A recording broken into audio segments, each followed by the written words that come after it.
Most people never see the ugly side of filmmaking, the side where the story doesn't come first. The budget does, the target market, the algorithm. And somewhere along the way, the story gets shaped into something sellable. I was pitching this concept to like a major, player in the kind of streaming and sports storytelling game. And he just looked at me and said, "We don't get to tell the good stories." That's Kevin Weaver, board member of Common Ground Films. And we kind of realized, for-profit companies, if they're going to spend like marketing money, that's almost always work for hire in that type of situation. And so the work for hire model didn't really work to fit stories, some of the stories that we were becoming aware of and wanted to tell, things that were especially based on just really interesting and cool people who didn't necessarily fit like one specific category. And that's Mitch Hannon, also a board member. Together, they ran into the same problem. They were making documentaries the way most filmmakers do, taking the jobs, working for clients, telling stories that made sense on paper, but some of the stories they really cared about, those didn't have a budget. And when we realized that there were some stories we wanted to tell that a company wasn't gonna pay for it, we couldn't quite self-fund it, but there were some stories that we felt really strongly about that we felt like we wanted to kind of build that grassroots support for and create a nonprofit to create more stories like the ones that we're dying to tell. So they built a new vehicle for these stories. They founded a nonprofit documentary company called Common Ground Films. It's a completely different pitch when we're going for nonprofit funding rather than trying to get a for-profit work-for-hire type of thing to come on board. It's more of a pitch about, hey, this is something where you can be a part of telling a really, really cool story. The pitch wasn't buy this story now. It was be a part of telling it. We are basically the arbiters of how the story is going to be told. Now, we have to rely on the ethics that we've built up. I think our board has pushing 50 years combined experience. We have to rely on our ethics. Our donors have to trust us and our subjects have to trust us to tell that story in an accurate and effective way. One thing I like to say is we're not really trying to change anybody's mind. That's not our goal. We're not out here to change somebody from not being interested in a product to wanting to buy a product. Our goal is to help people understand the human side of other people and the complex human dimension of them more.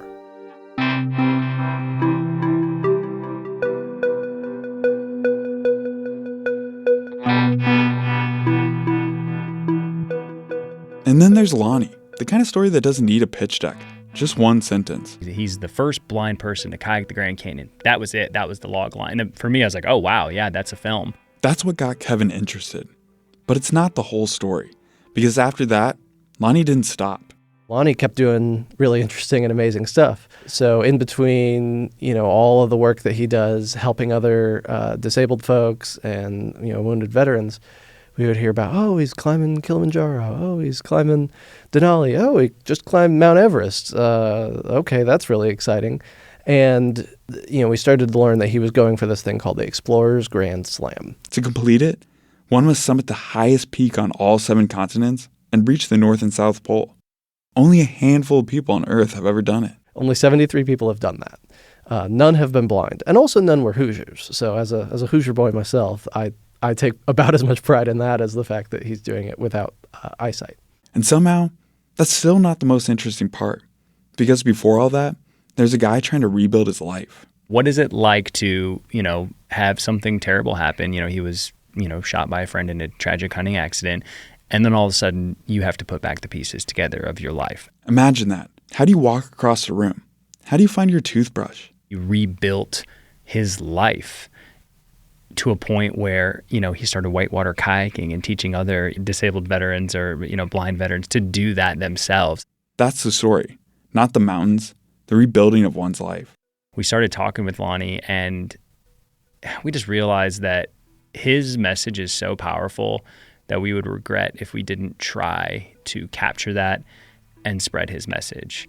And that we'd regret that forever. And there's a certain point where we were on the phone and he asked us to help. And sometimes that's what it took. It was like, okay, he wants us to tell this story.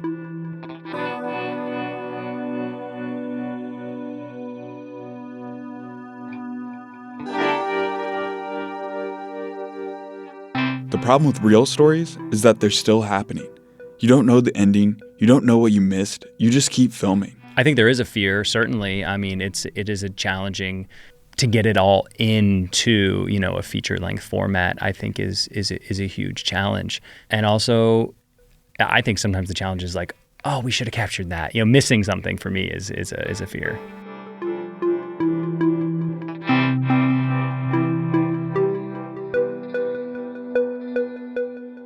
We were excited about this because no matter what happens tomorrow, there is a story today that's really inspiring and I think can really impact a lot of people's lives. We're excited because we think it's getting better and better every day. And you're right, we don't know exactly how it's going to end. We're hopeful that he's going to, put one ski in front of the other and make it to the North Pole. Even should that not happen, the impact that he's had is something that we'd like to reflect and share with the world. And at a certain point, this stops being a film.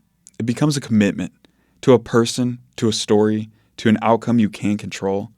I'm comfortable with that now, and I think Mitch is too, with kind of the beauty of documentary. I mean, we know the story beats. We don't know exactly how it's going to come together. I think with editing in general or filmmaking, it's a giant block of limestone. We're going to chisel away at it, and we're going to find what's essential. Because some stories don't wait for permission. They just dare you to keep up. There's the story side of it, and then there's like this project is a logistical monster in all of the best and worst ways. And so, for example, when we came on, to really start producing this, we're licensing footage from his guide Brian, who climbed Everest with him in Denali and a lot of the other ones. We did not shoot that ourselves, but since we decided to get serious about this project, we've sent a crew to Russia, which was harrowing and challenging in its own way. His guide, Brian, who had gone with him on every single one, said, I'm just not going to go. I'm not comfortable. Lonnie still had this destiny that he wanted to fulfill. He's like, I'm going to Russia. I need someone to go. I need someone to guide me. Yeah. So we helped him find someone to guide and to film. We sent someone to Indonesia to do Carson's Pyramid there. Well, we can't just send anybody. That's a technical climb. There's a point where you have to cross like this tight wire connecting two peaks over, 1,000-foot drop. And beyond that, there's some actual technical climbing. So sending somebody to Indonesia to capture that footage. And then, of course, there's the North Pole, which has been elusive. And so when there is a little bit of fear that the North Pole is going to be harder than we want. It gets canceled because of political reasons. The trip was supposed to go through Russia at one point. There's global warming and sea ice melt to kind of deal with. So we're slated for 2027. That's the plan. But I have fear that, I don't know, at some point we're just going to have Lonnie get to swim there. We'll I know he's going to find a way, which is part of the inspiration, behind this story.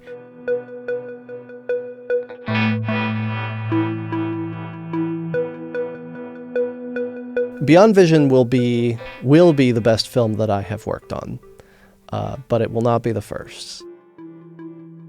If you want to create something, there's probably not like a savior who's going to come in and fund it for you. And we've learned that. And that's okay. And sometimes you just have to start. The best way to get good at something is just be okay being fine. be okay, like make 5 things. And it's the advice I give students when I'm teaching classes. If you want to make something and you care about it, there's nothing stopping you from moving forward. Whether you do it by yourself or you bring in other people, that's how anything gets done. And in the film world, it doesn't mean, hey, go do things for free, but it means if you really want something to get made, you have to be like Lonnie, like the evangelist for whatever your cause is, for whatever your mission is.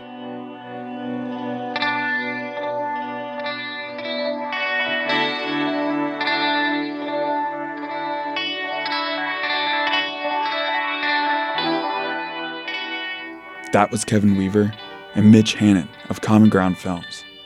I'm Jonah Ballard, and this is Nice Work.